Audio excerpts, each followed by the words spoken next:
우크라이나 재건 말씀해 주셨는데 괜한 기대감을 갖는 거 아니냐 이런 의견도 좀 있더라고요. 그런 불확실성 때문에 전 간다고 봅니다. 그리고 진짜 수주화할 때를 조심하자고 저는 생각을 하거든요. 이 방산주는 이미 이것도 크게 분출했다. 실적이 좋게 나올 겁니다. 그런데 더 좋게 나와야 돼요.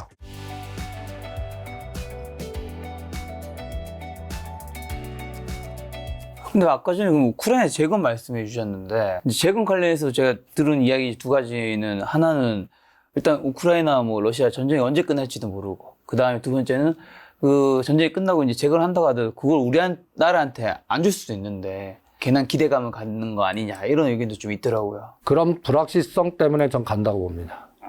오히려. 네네. 그리고 진짜 수주화할 때를 조심하자고 저는 생각을 하거든요. 오히려 항상. 진짜 수주할 때 이걸 조심하자고요. 예. 이 우크라이나 재건을 한번 보실래요? 재건 관련주만 클러스터 쫙 모은 겁니다. 여기서도 지금 먼저 재건하려고 그러면 네네. 우리 생각을 해보세요. 네.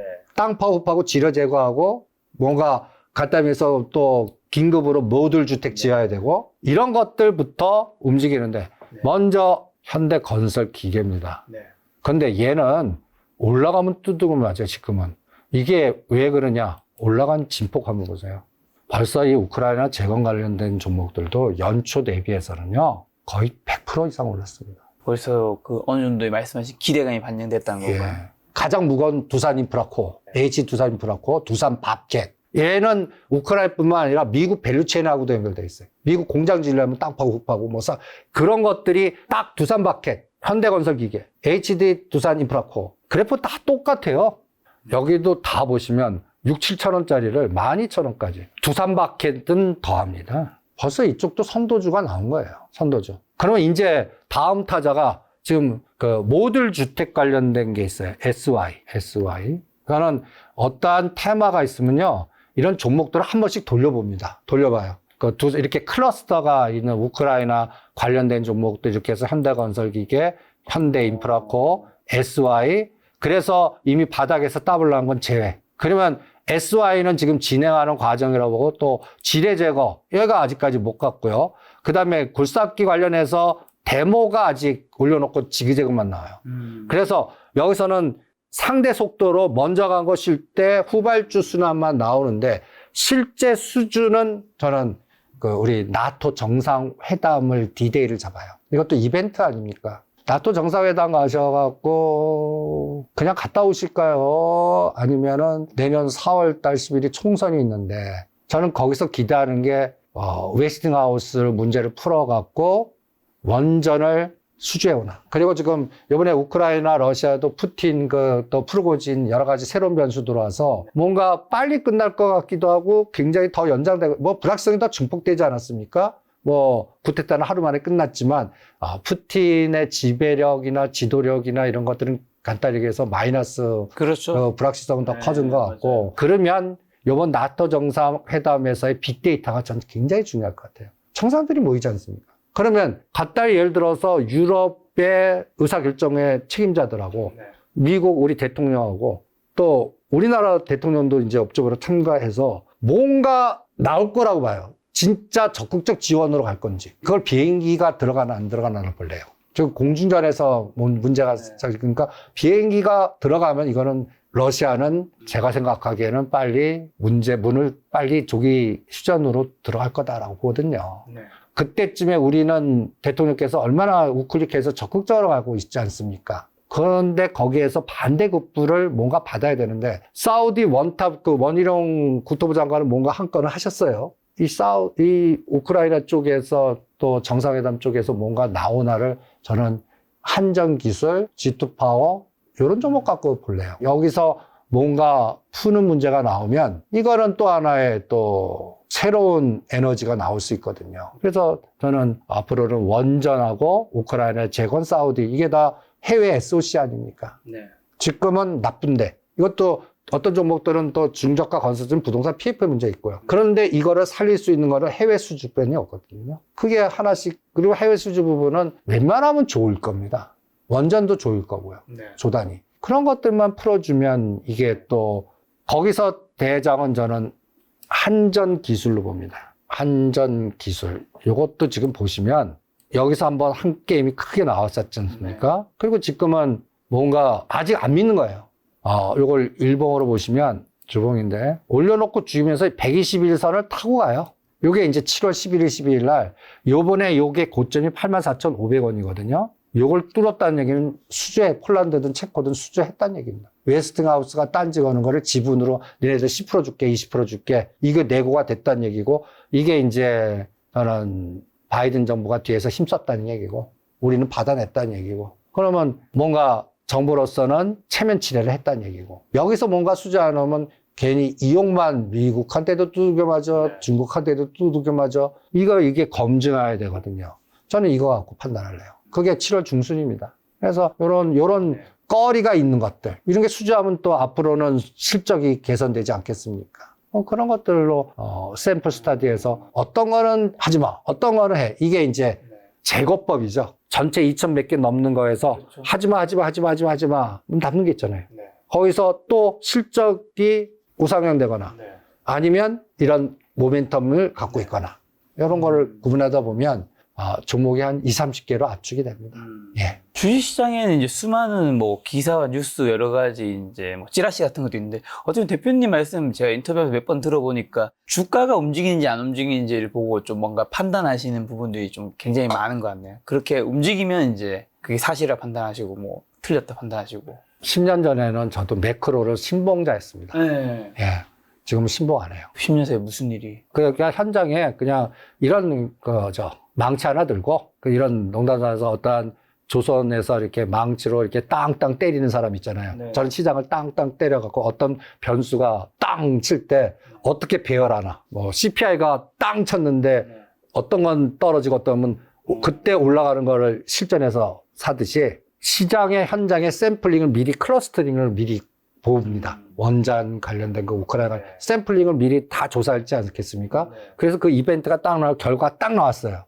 에너지 수급되면서 치는 거는 따라. 그때 급락하면 무조건 던져. 그냥 생각하지 않고 단순한 실제 보고 그 시점에서 현장 위주로 대응하는 걸 하지 미리 생각하고 뭐 하다 보니까 항상 엮여요. 그리고 반드시 몸에 힘들어가요. 이게 되다가 엮여갖고 그러면 이게 물을 타게 돼요. 네. 아, 그렇죠. 예. 빠져나오려고든지 어떻게. 그러다가 이게 크게 읽죠. 네. 그래서 저는 현장주의로 바뀌었습니다. 그럼 재건 말씀해 주셔서 그러면 이제 결국에 재건이 일어나는 건 사실 그 전에 전쟁이 있었기 때문인데 이제 뭐 탈세계가 점차 계속하고 있으니까 방사는요? 요즘 뭐 K방산 이야기 굉장히 많이 나오는데. 방산이 지금 현재는 큰 주도주고 실적에서 가장 우선순위일 겁니다. 그런데 거기에 가장 예를 들어 세 개만 봐봐요. 샘플링으로. 하나 에어로스페이스, LG 넥스원, 현대로템 아닙니까? 한번 하나 에어로스페이스를 보시죠. 이걸 왜 해요? 이 하나 에어로스페이스, 이 김승현 회장께서는 푸틴 대통령한테 절을 하셔야 됩니다. 이 담보 가치를 이렇게 높여서 몇십 년 수건인 대우조선해양을 이거 담보 잡아갖고 인수하는. 지금 이 거버넌스 게임이라는 게 주가 담보가 예를 들어서 이게 5만 원대 담보하고 10 몇만 원대 담보하고 이 다르겠죠. 엄청나지 않습니까? 돈 없어요, 현찰. 주식만 있어요. 그러면 주식 갖고 담보 잡아서 그거를 창출해갖고 대우조선해양을 하나오션을 바꾼 이 수건을 이루셨거든요. 이거 실적 굉장히 좋고 앞으로도 계속 탈세계와 그 다음에 국방의 에너지 K방산, 우리나라 국방의 K방산, 이게 우리나라가 미국으로 우클릭하지 않았으면 절대 못 팔 겁니다. 어디서 비행기를 팔고 미국을 제치고 프랑스 제치고 폴란드나 이런 데에서 팔겠습니까? 근데 그 시장이 열렸다는 거는 우리 정부의 방향성이 우클릭했다서 거기서 풀렸다는 얘기거든요. 근데 이 위치 보세요. 그 다음에 LG 넥스, 이건 벌써 마트링에 가고, 얘는 현대로템. 지금 보세요. 이것도 제 자랑은 아니지만 저는 이 종목을 어디서 여행을 했냐면 벌써 이때부터 집중했습니다. 15,000원, 17,000원. 이때 지금을 얘기해 드렸어요. 3년만 묻었더라. 이때 보면 이 회사가 영업정지를 5개월, 6개월 당하는 거예요. 철도청이 입찰 금지시켜버리는 거예요. 그럼 우리가 일반 투자를 하면 이게 또 시장에 피가 다 팔 거 아니에요. 그렇죠. 예. 우리 그때 사라 그랬죠. 입찰 지나면 풀릴 거고, 레일 부분 보지 마라. 방산, K2 방산을 보자. 그리고 이게 못 가더라도 3만 원 무조건 넘고 사도 볼 거다. 15,000원에서 2만 원대. 그래서 실제 3년 만에 이거를 파신 분이 계세요. 지금은 이거는 트레이딩 자리예요. 그리고 실적 서프라이즈 겁니다. 계속 증가할 거예요. 그러면 이 종목은 이제 트레이딩 하셔야 돼요. 4만 원대 팔고 이제 21선하고 61선은 21선이 3만 4천 이거 다면 짜지 사서 파도 타듯이 할지 이걸 큰 게임은 아닌 것 같아요. 그러면 현대로템, 방산, 이 방산주는 이미 이것도 크게 분출했다. 그래서 실적이 좋게 나올 겁니다. 그런데 더 좋게 나와야 돼요. 그러니까 이번 분기보다 다음 분기에 볼 거예요. 이거를 보시는 분이 이런 의견을 달 수 있을 것 같습니다. 지금 이제 대표님이 이제 이때 이제 사라고 하셨다라는 것까지는 이제 저희가 받아들이며, 근데 이때는 우크라이나 러시아 전쟁이 일어났을 때가 아니란 말이죠. 그때는 그걸 예측 못 했죠. 그렇죠. 근데 사실 근데 그때는 이거를 왜 3, 4만 원까지 보냐면 그러니까요. 정의선 회장이 거버넌스 게임으로 본 거예요. 정의선 회장님의 거버넌스. 근데 실제로 주가가 오른 거는 전쟁 때문이지 크지 않나요? 그러니까 진에 가서 어떤 재료로 이게 분출하는지는 가봐야 합니다. 그리고 큰 줄기는 정의선 회장님이 지금 삼성그룹은 후계구도에 지분 그걸 했어요. 지금 아직까지 못한 게 정의선 회장님입니다. 그러면 현대로템은 옛날에는 독일 기업한테 팔라고 그랬어요. 심지어. 근데 그게 무산돼 갖고 지금 얼마나 다행인데, 저는 현대로템의 기업 탐방 사업 보고서 보면 이게 세 가지 구조로 되어 있습니다. 레일 부분, 방산 부분, K방산 부분. 여러분들이 가장 지금 약간 에코 부분이라고 있어요. 저는 이 에코 부분이 어마무시한 앞으로의 큰 증폭을 할 겁니다. 이 에코가 충전소 사업도 있고, 수소도 있고, 로봇도 있고, 그래서 저는 현대로템을 나중에 보스턴 다이나믹스하고 엮을 거다라고 이때에서 거버넌스 게임으로 본 건데, 아직은 그건 2027년이나 가야 확인될 겁니다. 그리고 최근에 현대로템을 팔아갖고 이제 바로 이동드린 게 현대글로비스입니다. 이거는 지금 2021년 꼭지 치고 나서 지금 거의 박스권인데 저는 이거를 잠깐 40만 원 만들어야 됩니다. 40만 만들어야 된다고? 네, 만들어야 돼요. 정의서 회장님이 현대모비스 이걸 갖고 오려면 역산을 하는 거죠. 그러니까 하나 에어로스페이스가 5만 원짜리가 13만 가면서 뭘 인수했듯이 이것도 정의서 회장님이 지분이 20%거든요. 이걸 시가총액 20%를 계산해서 현대모비스나 이런 거 갖고 오려고 그러면 40만 원 갖다 놔야 돼요. 그러면 이 작업을 하려고 그러면 현대글로비스에다가 지금 노출되어 있는 물류나 이런 거 보지 마시고, 요새 얘가 중고차 사업한다, 펫배터리 사업한다. 나중에는 얘가, 여러분들 이거 주주 구성을 딱 보시고 이 가디안이라는 요 프로젝트 이름도 잘 지어. 가디안 홀딩스 요 10%가 정의선 회장님 갖고 있는 4%와 그 다음에 그 정몽구 재단에서 해서 요 10%를 가디안에다 맡겼습니다. 이 칼라일이 만든 거거든요. 그럴 때 이게 이해가 되셔야 돼. 이 재료 나와서 사람들은, 일반들은 와 호재다, 이게 그때 20여 팔으라고 그랬어요. 이게 그 헤지 펀드 전략이라는, 이게 이제 가디안 나오면요, 이거는 주가 떨어뜨리기 작업을 먼저 합니다. 떨어뜨리기 작업을 해요. 그래서 떨어뜨린 다음에서 이제 비펀드 동원하거나 뭔가 해서 다음 순환 작업을 하는 게 이제 발동이 걸린 것 같아요. 그래서 이 정의선 회장님이 딱 20% 요걸 계산 카운팅을 해버리는 거예요. 그러면 제가 이걸 40만 원 잡는 거를 원효대교 건너가면 현대차 정비사 아세요? 알죠. 용산 쪽 말하는 거잖아요. 용산 알죠. 거기를 이용할 것 같아요. 여러분들 검색하면 현대정비사 모빌리티 센터를 만들 거고, 그 옆에 그 뭐 한 10층짜리 현대 그 자동차 그 건물이 하나 있습니다. 여기 40층짜리 건물이 하나 들을 거고, 그걸 담보 잡고 여기에 UAM이 들어올 거고, UAM은 여기서 뜹니다. 모빌리티, 그리고 그래서 이 에너지가 2026년 말이나 2027년에 완성이 돼요. 그리고 그 옆 건너편이 용산 공작창입니다. 여기는 오세훈 시장이 다음 대권을 위해서 여기서 지금 땅 파고 흙 파고 있거든요.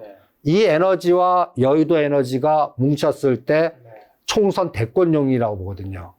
여기에 현대글로비스가 저는 하나의 거버넌스 게임을 할 거다. 그러니까 그 거버넌스는 한쪽은 건물 짓고, 그 건물을 다 지면 그걸 담보 잡아갖고 채권을 다 주식, 다 건물로 바꿀 거고, 주식으로 바꿀 거고 그럴 겁니다.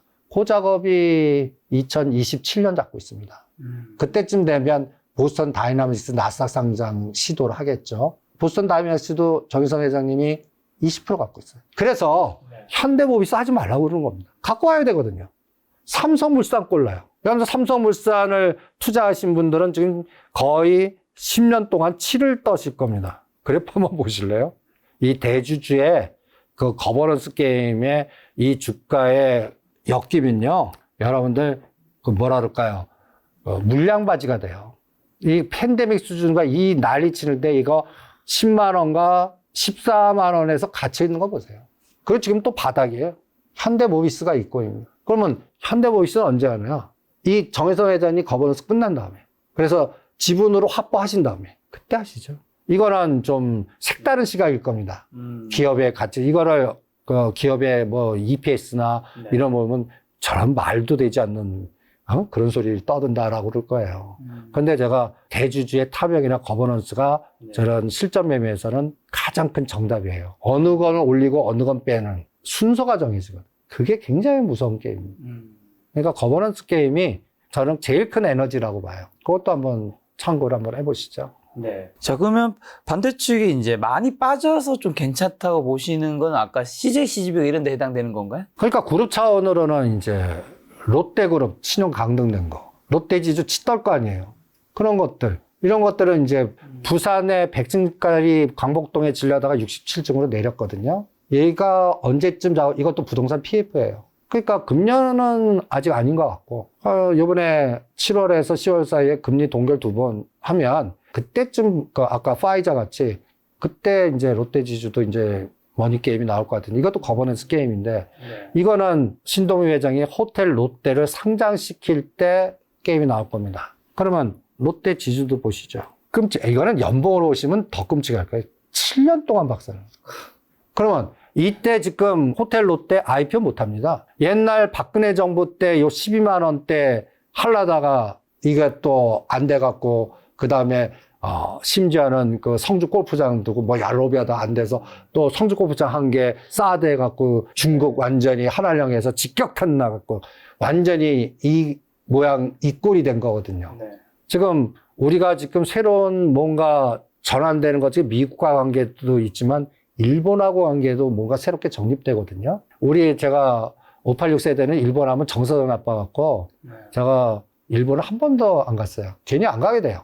한 번도요? 네. 일본 여행 갔다 온 적이 없어요? 네, 없어요. 일본은 중국이나 다른 뭐 유럽이나 미국은 많이 가도. 와. 네. 왜냐면 우리나라 사람들이 일본을 별로 안 좋아하지만 사실 여행은 되게 많이 가잖아요. 저는 그래도 정서적으로 싫어요. 안 갔는데 제가 이 마인드를 이제 바꾸기로 했습니다. 이번엔 좀 가봐서. 이제 가시려고요? 가보려고. 일본 종합상사 투자를 워렌 버핏 따라서. 워렌 버핏 했잖아요. 예, 저도 따라서 하고 있거든요. 예. 그리고 그게 저는 굉장히 큰 10년간의 이 동북아시아의 지정학적인 상황을 그분이 그러니까 그분도 수많은 정보를 그러니까 정보의 비대칭성으로 대만의 TSMC 팔아갖고 애플하고 왜 일본 종합상사를 샀을까? 그럼 더 사요. 그래서 그거 따라서 저는 포스코 인터내셔널, LX 인터넷, 우리도 종합상사 사자. 그게 따라서 가고 있고요. 왜 종합상사를 선택했을까? 그러니까요. 이게 이제 10년 동안 지정학적 리스크가 이제 어마무시하게 이제 우크라이나 나오죠. 저는 이제 동북아시아 다음 차례라고 봅니다. 워렌 버핏은 그거를 판단하고 터진다라고 보는 것 같아요. 뭐 전쟁까지 날 것 같지는 않지만 대만이 내년 1월 총통선거인데 여기서 민진당이 다시 되면 분명히 중국은 딴지 걸 거예요. 뭔가 시도를 할 거예요. 친중파가 돌았으나 확인할래요. 그런 것도 있고. 그러니까 지정학적 변동성이 항상 있을 테니까 TSMC를 뺀 거예요. 그리고 이 탈세계와 지정학적 리스크 이런 것들이 많을 때는 제일 가까이에서 비즈니스 툴에 성장성 있는 게 보따리 장사들이거든요. 종합 장사들. 왜요?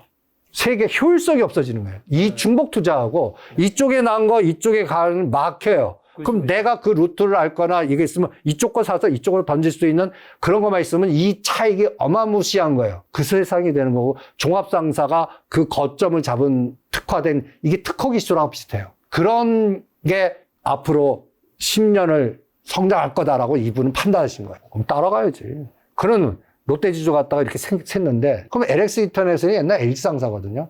얘네들은 금속에 뛰어나요. 알루미늄이라든지 구리라든지 그리고 포스코 인터내셔널은 우크라이나 거점에 뛰어나요. 그러면 다들 뛰어난 데가 있거든요. 네. 이런 것들 집중하고 그 다음에 제가 왜 롯데지주하다 이게 나는 일본계 자금하고 연결이 될 거다라고 보는 거죠. 지금 우리나라 갖고는 안 돼요. 그러면 이거를 자금 조달해서 하는 건 우리나라에서 지금 뭐 부동산 PF분이 조달도 안 될 테니까 일본 주주를 이용한 게임을 할 거고, 이때가 호텔 롯데가 12만 원대, 이번에는 저는 7만 원대에서 호텔 롯데 상장시키지 않을까. 이것도 빠르면 25년 아니면 2027년 이게 거버넌스 게임이에요.